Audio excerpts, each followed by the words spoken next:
Hello everybody. Welcome to the next talk in the series of CERIAS seminar series this semester. So today we have somebody local over here. We have Ashish Ota from Electrical and Computer Engineering Department, who he's doing his PhD over there with Shreyas Sundaram. And Ashish is generally interested in game theory, decision theory, and slightly different topics, maybe in terms of network security. But somehow he combines two of these slightly, looking two topics which look quite different, but somehow he combines them in his security research. And today he's going to talk about that. So your talk on behavioral and computational aspect of network security, Ashish. Thank you so much, Professor Kate, and thanks for letting me speak in this seminar series. So most of this work is done jointly with my advisor, Professor Shreyas Sundaram, as well as Professor Saurabh Bagchi and Abe Clements. So, in large-scale network systems, there are such as the electric grid. There are a large number of assets, control systems, sensors, communication networks, and the security of these systems depends on the decisions made by multiple stakeholders. Game theory is a natural framework to understand the decision making by these multiple entities. So we will start our discussion with a brief introduction to game theory and certain behavioral aspects of decision making, and then we will look at two related classes of games. First, which we refer to as interdependent security games, represent situations where we consider a general network or graph, and each node in the network decides how much to invest to protect itself. And the security risk experienced by the node is a function of the investment by the node and its local neighbors. Our focus here will be to understand how certain behavioral perception of security risk or attack probabilities influence the decision of these nodes.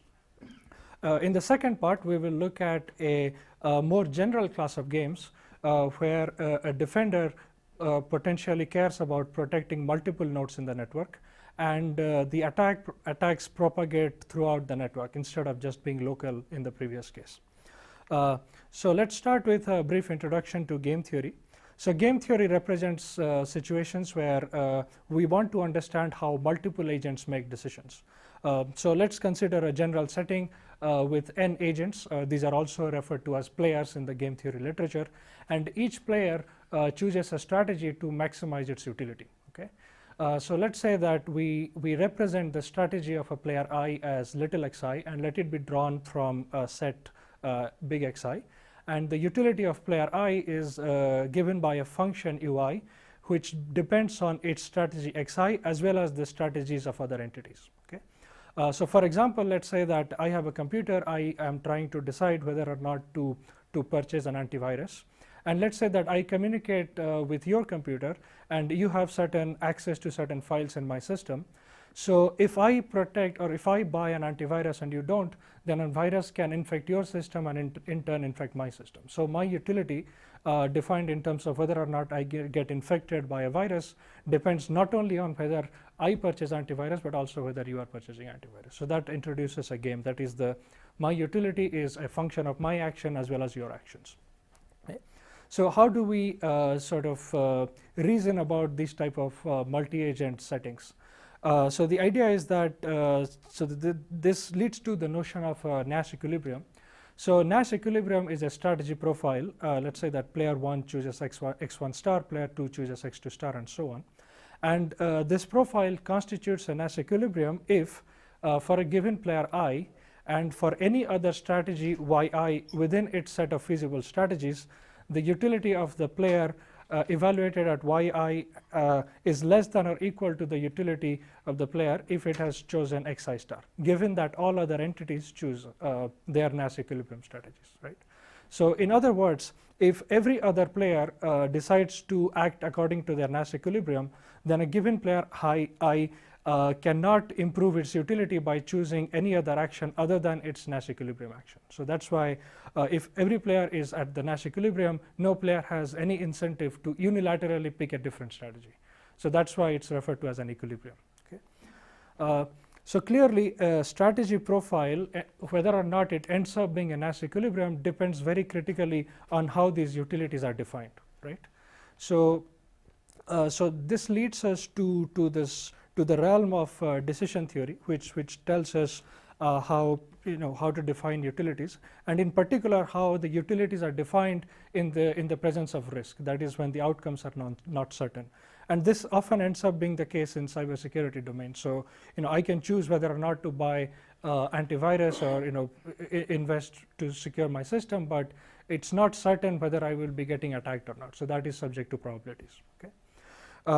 So what classical models in decision theory say that let's say I am facing an uncertain situation where there can be different outcomes, each occurring with different probabilities. Okay. So let's say that outcome G1 happens with probability P1, G2 with probability P2, and so on. And so this theory of expected utility theory says that there exists a utility function V, and I should assign the utility to this uncertain outcome in the following way, that I should evaluate the utility in terms of the function V of each different possible outcome and multiply with the corresponding probability of that outcome, and I define my utility according to this function. Okay. And if I am facing multiple uncertain outcomes and I want to pick one of them, I should evaluate the expected utility of each uncertain outcome and pick the one which has the highest expected utility. Okay. However, the human decision makers often do not exactly follow the predictions of expected utility theory, and in fact the way human beings perceive the utilities and probabilities can be very different from their true values. So we will focus on the misperception of probabilities in this talk, and in fact this is extremely relevant in the security domain because we are always facing risk. The risk of whether I am going to get infected by a virus is often defined in terms of probabilities, right? So it's important to understand how we perceive these probabilities, and we will capture these perception of probabilities drawn from a very well-known theory of behavioral decision making, which is known as prospect theory, and it was proposed by Kahneman and Tversky in 1979, and in fact Daniel Kahneman won the Nobel Prize in Economics for his contributions to behavioral economics. So just to illustrate how we don't perceive the probabilities as their true values, let's consider a very simple example. Let's say that I ask you to choose between one of these two options. In option 1, you can win $3,000 with probability 0.25. In option 2, you can win $4,000 with probability 0.2. If this is asked, this example is drawn from the original prospect theory paper, and where they conduct experiments on human subjects in many different lab conditions. And what they find is that in the majority of the cases, participants prefer option 2, right? And in this case, the option 2 also turns out to have the highest expected value. The option 2 has $800 and option 1 has $750. Okay. Now, if I change the example a little bit, now in option 1 you can win $3,000 with probability 1, so there's no uncertainty associated there. And in option 2 you can win $4,000 with probability 0.8. And if I ask this question in lab, in a majority of the cases it has been found that people choose option 1, right? They don't want any risk while involving their reward. And if you notice, the probabilities in the second case are 4 times the corresponding probabilities in the first case. So if people actually treated probabilities as their true values and computed the expected utilities, which are linear functions of the probabilities, this type of inconsistency will not arise, right? So in order to understand this, there have been a large body of work in behavioral economics to identify how we actually do perceive probabilities. And what has been found is that we consistently overweight small probabilities and underweight large probabilities. So the perception of probabilities are often captured in terms of weighting functions. One example is the Prelec weighting function, which is shown in the graph. So it's a parametric form of weighting functions, and the parameter beta controls the degree of overweighting of small probabilities and underweighting of large probabilities. If beta equal to 1, then we perceive probabilities exactly as their true values, and if beta gets smaller, our deviation from the true sort of our deviation in perceived probabilities from the true value increases more and more. Okay. So now let's go to the first class of games that we're going to look at, and here we will try to understand the impact of the behavioral perception of probabilities that I just discussed on the security investment strategies of the agents. Okay. Any questions so far? Okay. So the class of games we will look at are referred to as interdependent security games. So it's a very general class of mathematical formulation. Okay, so in the most general case, it's the game is defined on a general graph or a network, which is a collection of nodes and edges. And let's say that there are n nodes in this graph. Each node decides how much to invest in security, and the attack probability on the node is a function of the node's investment and of its direct neighbors. There has been a large body of work in this class of games studying the properties of the equilibrium and so on, but most have so far focused on assuming that the nodes are risk neutral and don't consider the behavioral perception of probabilities and values. Okay. So to make the setting more precise, so we are going to denote the security investment of a node or a player I as the quantity Si, and without loss of generality, we assume that Si is a real number between 0 and 1. Okay. And the probability of successful attack on a node is a function of Si and S minus I, where S minus Y represents the vector of security investments by its neighbors. Okay. And if a player is and if the player is successfully attacked, it experiences a loss of magnitude Li, and there is a per unit cost of security investment, which is Ci. So if the player is risk neutral, we can write out its expected utility as follows, which is minus Li times the probability that it gets attacked, and 0, which is the loss if it doesn't get attacked, so that term is missing, and then the cost of investing in security. Okay. So here we will focus on a special choice of attack probability function Fi, which is defined as 1 minus the average security investment by a node and its direct neighbors. Okay. So in this example graph, the attack probability experienced by node 5 is 1 minus S5, which is its own investment, and then plus S3 plus S4, which are the investments of its direct neighbors, divided by 3, which is to take the average. Okay. So before going into understanding how behavioral perception of these probabilities influence investment decisions, let's look at the case where the players are risk neutral and understand their optimal investments. So for this, in this particular game, so we can write out the expected utility for a risk neutral player as we defined before, and then if we take the derivative of this utility as with respect to the investment of a player, then note that this marginal utility doesn't depend on the strategies of the neighbors. In fact, it's only a function of the degree of the node and the loss parameters. Okay. So therefore, the optimal strategy of a node is going to be to invest 1, that is to completely protect itself if di Ci over Li is less than 1, or to not invest anything if di Ci over Li is strictly bigger than 1. Okay. That is the outside of the special case of di Ci over Li equal to 1, the node either completely protects itself or doesn't invest anything. Okay. So we are going to focus on the question of what happens if the node doesn't perceive the probabilities as the true probabilities and exhibit the behavioral characteristics we discussed before.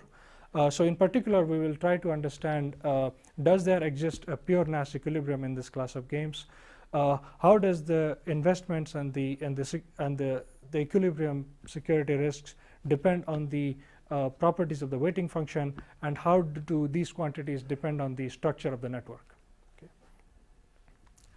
Right. So as we discussed before, we are going to focus on the class of weighting functions that was proposed by Prelec, and it has certain sort of nice analytically tractable properties which helps us establish these results. Okay. So let's consider the utility of a player which has this nonlinear perception of probability. So as before, we can write that Li is the loss experienced by the player if it's successfully attacked. Now, so this is now multiplied with the perceived probability, which is the weighting function evaluated at the true probability of attack, and minus the cost of investment and security. Okay.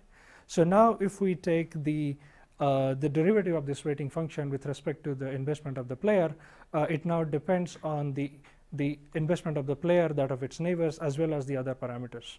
So so this leads to the problem being more complex, and the optimal strategy no longer has the simple structure of completely protecting itself or not protecting at all. So it's now going to depend on what other players are doing.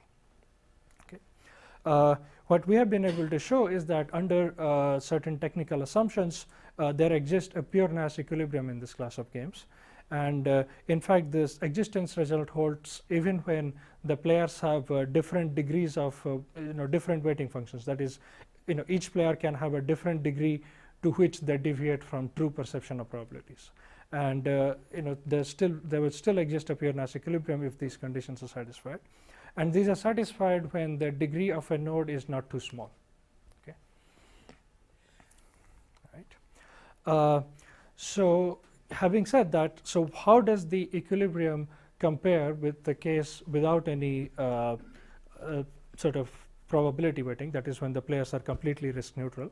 And we can show that in any graph, and even with potentially different players with different degrees of nonlinear probability perceptions, the attack probability experienced at a node is always less than 1. Okay.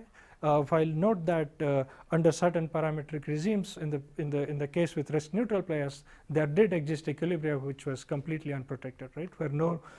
Where every node decided not to invest anything at all.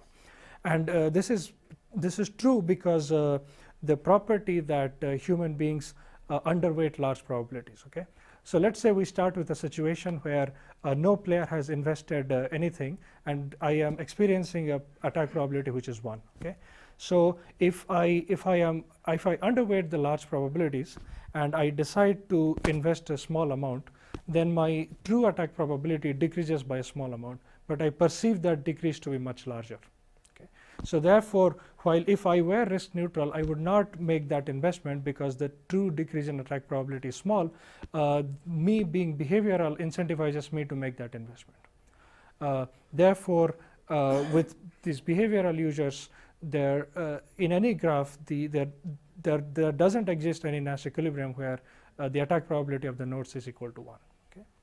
So does it mean that behavioral perception of probabilities always leads to more secure equilibrium? The answer to that is no. Okay. So let's consider a graph which is d-regular. That is, every node has exactly d neighbors. Now, let's say that I consider two sets of players. In one set, every node, every node has a behavioral perception of probability given by the Prelec weighting function with parameter beta 1, and in the second set of players have a weighting function with parameter beta 2. Right. So that is in the second set of games, the players are more closer to being the risk neutral case. That is they don't have a large deviation from the true probability in their perceptions. Okay. Now, what we have been able to show is that there exists a threshold such that if the degrees of the nodes is larger than this threshold, then the equilibrium is more secure in the case where the players have a large deviation from true probability. Right. So in particular, in degree regular graphs, there exists an interior equilibrium where every node where the investments are such that every node experiences a true attack probability equal to x2, where x2 is what is shown in the first graph, which is the solution to the which is the intersection point of the line dc over L and the derivative of the weighting function, the one that is closer to 1. Okay. And if the degree is higher than this threshold, then the value of x2 is closer to 1. Okay. So therefore, similar to the previous case, the players which have a more substantial degree of underweighting of high probabilities they tend to invest more compared to the players whose weighting functions are closer to linear. Because for the players which have a higher degree of underweighting, their perceived reduction in attack probability is higher compared to the players which are closer to linear. On the other hand, if the degrees of the nodes is less than this threshold, the players whose perception of probabilities are closer to the true values invest higher, and the attack probability in the corresponding equilibrium is smaller. Okay. Right. So to summarize, the effective weighting function is most beneficial when the attack probability is high, while when the attack probability is at the moderate level, players which are closer to risk neutral tend to invest more, and that leads to a more secure equilibrium. Okay. Is there any questions here? Okay. So let's now discuss the impact of the structure of the network on the equilibrium attack probabilities. So in fact, let's say that we know that there exists a Nash equilibrium. So let Pi star be the attack probability at node I at the Nash equilibrium, and first we obtain a bound on Pi star, which is a function of the degree of the node. Okay, and just an increasing concave function, that is a node with a higher degree experiences a higher attack probability at equilibrium, but the effect tends to have a diminishing property. And to define an overall measure of security of the entire network, we consider the quantity phi star, which is defined as the bound on the expected fraction of nodes that are attacked at the equilibrium. Okay. So for the overall network, we will consider a set of players. The players will look at the strategy profile of the Nash equilibrium, and that will induce an attack probability for every node, and we define the expected fraction of nodes that are attacked at that equilibrium, and we consider that as a measure of the security of the overall network. Okay. So what we have this following main result, which says that among all graphs with a given number of nodes and edges, the bound on the expected fraction of nodes that are attacked at the equilibrium is highest when the graph is degree regular. That is when every node has the same exact number of neighbors. Okay. And second, among all connected graphs on n nodes, the quantity phi star is smallest in a star graph. So as we saw before, if the nodes have a higher degree, that leads to a higher attack probability at the equilibrium. And therefore, if we look at the graph which has the smallest phi star, that ends up being the star graph, which has the fewest number of edges, assuming that the network remains connected. And among all trees, the star graph ends up being minimum. And second, among all graphs with n nodes and e edges, phi star is smallest in a class of graphs known as the quasi-complete graph. So this graph essentially has the property that we form a clique or a subset of nodes which are fully connected, and then the remaining nodes are disconnected from the overall network, right? So essentially what it does is that distributes the edges among as few nodes as possible and leaves the other nodes disconnected from the graph. Question. So you mentioned it was a star graph, but there can be some topological ordering, right? Where just 1 to 2, 2 to 3 connection like that. That also has the equal number of edges, right? So you mentioned the reason behind star graph being things because it has the least number of edges. But if you have this such a king, it's not actually regular because some nodes have only 1 while others have 2. But is it the case that the star graph is least susceptible than that, or let? Yeah. Okay. So star is if we consider a star on n nodes, it has n minus 1 edges. Yeah. So there are a lot of graphs with n nodes and n minus 1 edges. So what we have shown that among all trees, that is the n nodes with n minus 1 edges, the star is smallest. In fact, from any tree, there is a procedure from which we can construct. So if any tree which is not a star, we can assign the edges in a way that will lead to a smaller phi star. And only from the star graph, there is no such reallocation possible. Yeah. So from a physical topology, this makes sense. but do most people think this through when they're on the internet? I mean, is it relevant to what they make into their decisions on security investment? So STAR is a very specific class of graphs, and from what I know, in the connection of the internet topology is more like a core periphery graph. So which is there's a small number of nodes which are very highly interconnected, and there are a large number of peripheries which are connected to the core nodes. So STAR is a very special class of core periphery nodes where there's a single core node. And in fact, more generally, if we impose other restrictions on the structure of the network, we can show that the graphs which have achieved a smaller phi star belong to a more general class of graphs known as threshold graphs. And core periphery graphs are examples of threshold graphs. So here I have only imposed very minimal assumptions that all connected graph on n nodes or all graphs on n nodes are E edges, but you can impose more conditions, that minimum connectivity and others. And what ends up happening is that for other classes of graphs, the phi star will be smallest for threshold graphs due to their specific properties.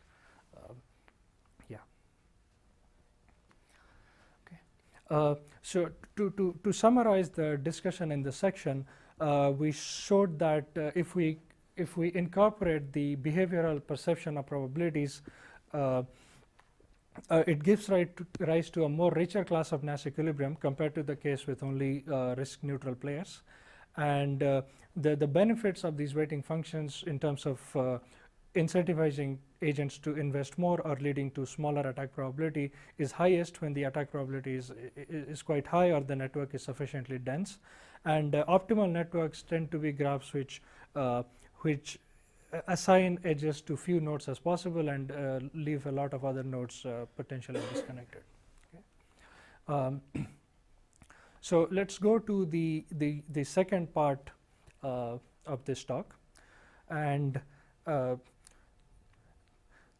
so this setting is motivated by large-scale network systems, for example, the power grid, which have a large number of stakeholders. For example, the generators have their own industrial control systems, SCADA networks. The distribution companies have advanced meters that they have deployed, and there are sensors and actuators in the transmission system. And these entities are being managed by different stakeholders, but they still communicate among each other, exchange information, and so on. Okay. So these interdependencies between the assets that belong to different stakeholders are often exploited by attackers to propagate their attack. Okay. And so our goal here is to propose a systematic framework to compute optimal and decentralized sort of defense resource allocation in these large graphs. Okay. So we define this notion of interdependency graph to capture the interdependencies between different assets. So every node in this graph can correspond to any cyber or physical asset, and the presence of an edge between two nodes means that a node is dependent on the node that or its parent. Right. So there are potentially multiple defenders in this that are responsible for the security of these assets. So in this example, the defender 1 cares about protecting the blue assets, defender 2 cares about protecting the green assets, and so on. And there can be certain nodes which are attackers, and we assume that there is a single attacker which can represent, which can be coming from outside of the network, and the attacker tries to come in. It doesn't have access to all the nodes directly, so it compromises the nodes that it has access to. For example, firewalls or other perimeter defense components.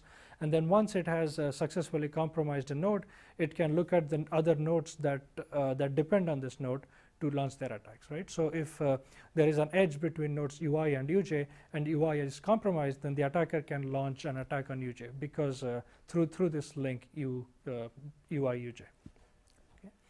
And we assume that there is a probability of the attack launched from UI on UJ to be successful, and this probability is denoted by Pij0, right? So this attack succeeds with probability Pij0. And if a node is compromised, there if that node is valuable, then the defender experiences a loss of magnitude Li. Okay. Are there any questions here? Okay. So we will sort of consider a general class of defense strategies. So the goal of the defender is to allocate defense resources to reduce the attack probabilities on these edges. Okay.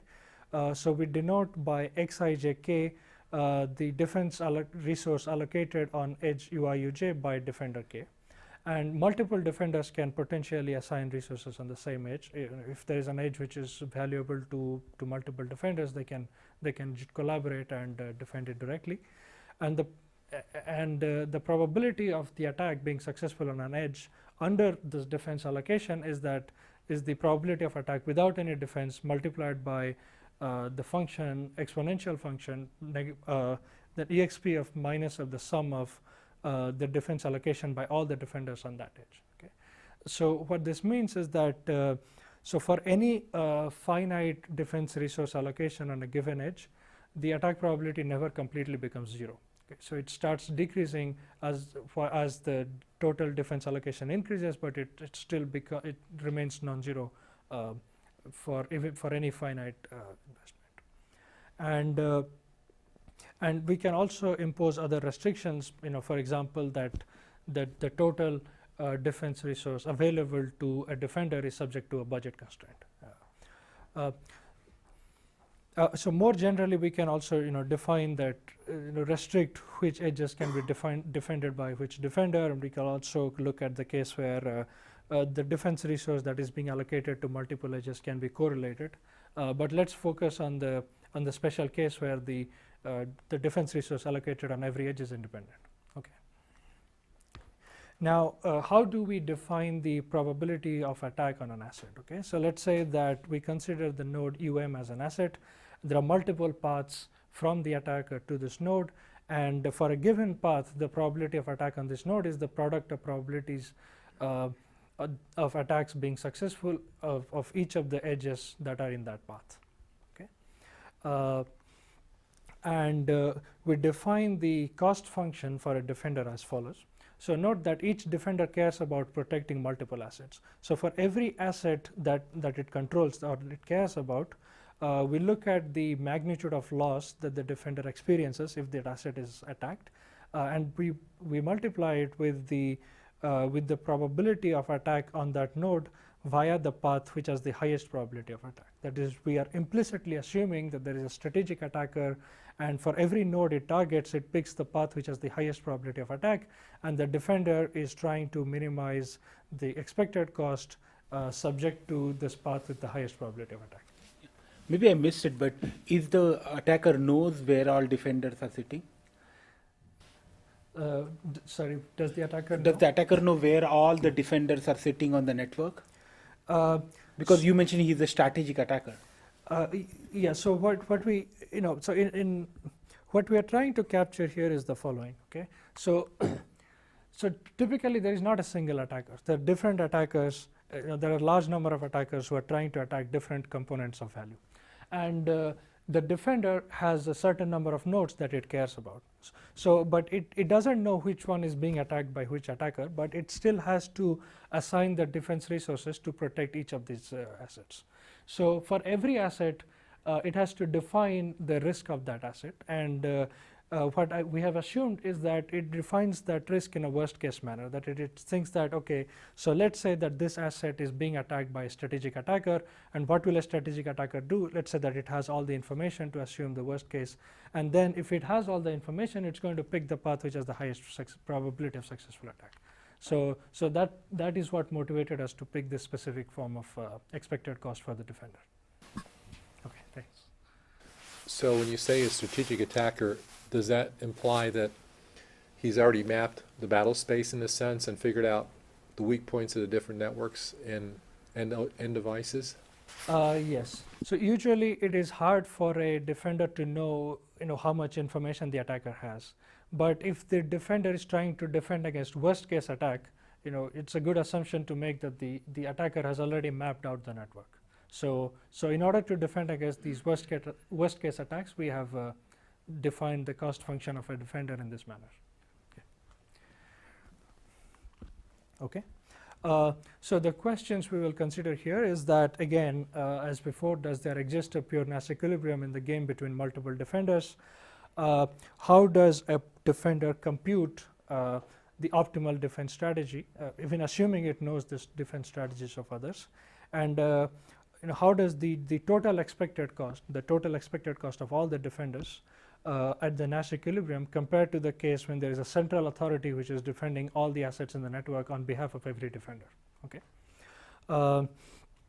So what we do is that to help with the analysis, we define the notion of length of an edge, which is the negative of the log of the probability of attack on that edge.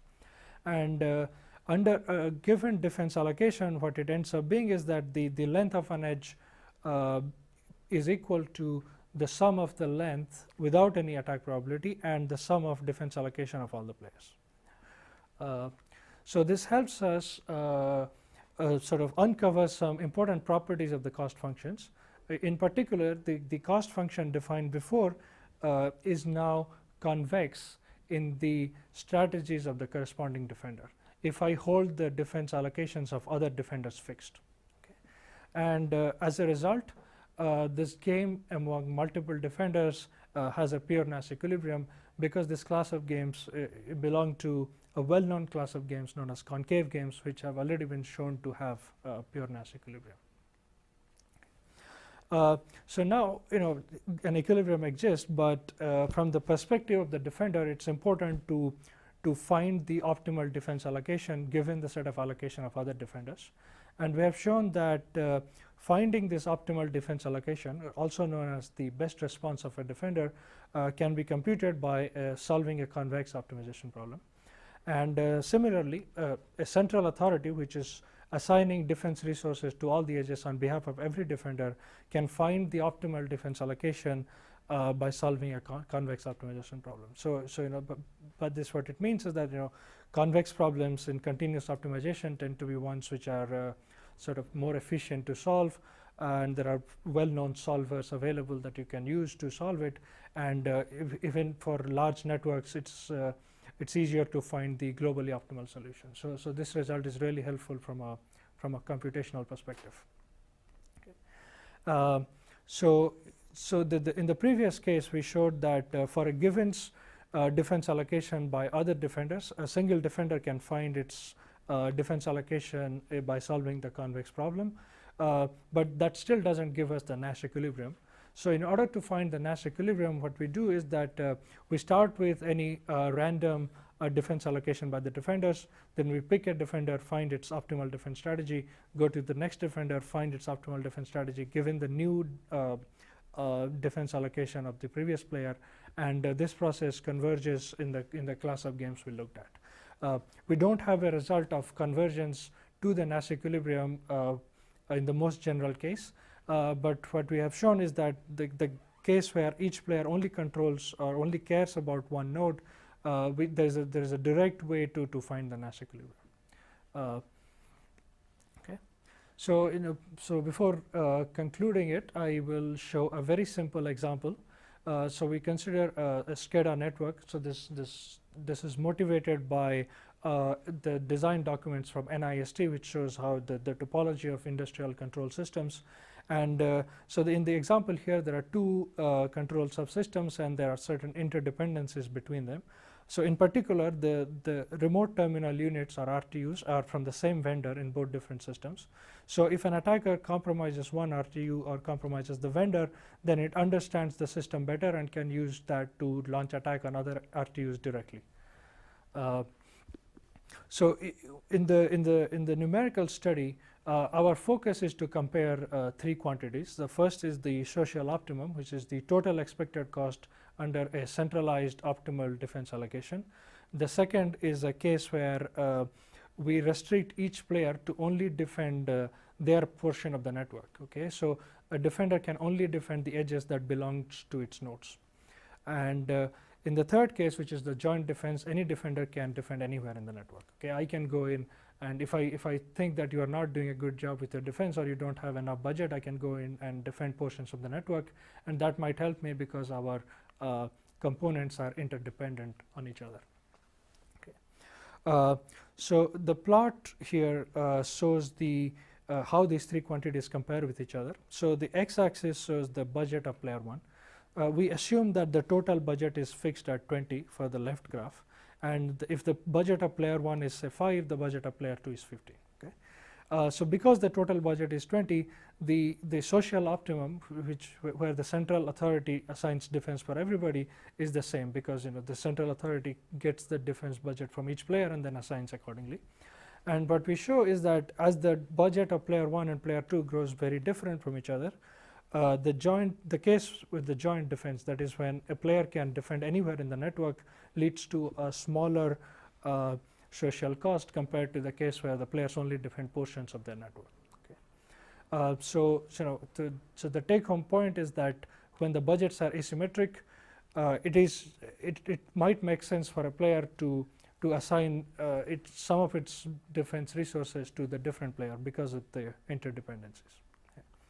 To summarize, we presented a general framework to model security investments by multiple defenders. We showed that the optimal and best response allocation can be computed efficiently under certain conditions for certain classes of defense strategies. And currently we are sort of conducting case studies on much larger size of network, for example, the IEEE 300 bus power grid network, and some other specific cybersecurity situations that arise in distributed energy resources. We also are interested in looking at how the degree of interdependencies affect the security of the system. So we're looking at certain classes of random graphs on that, and also some other dynamic or moving target defense techniques. To conclude, we looked at two applications of game theory in network security. So first, where we looked at the influence of behavioral perception of probabilities on security investment decisions. In the second case, we looked at a more general framework where the optimal defense strategies can be computed by solving a convex optimization problem. So in the area of security and game theory is quite large. There have been multiple books on this subject. So the two books listed here are very sort of helpful to give a lot of background and into this area. There are also area-specific conferences, for example, Decision and Game Theory for Security, workshop on economics of information security and security and human behavior. So if you are interested, you can find more information in these venues. So thank you.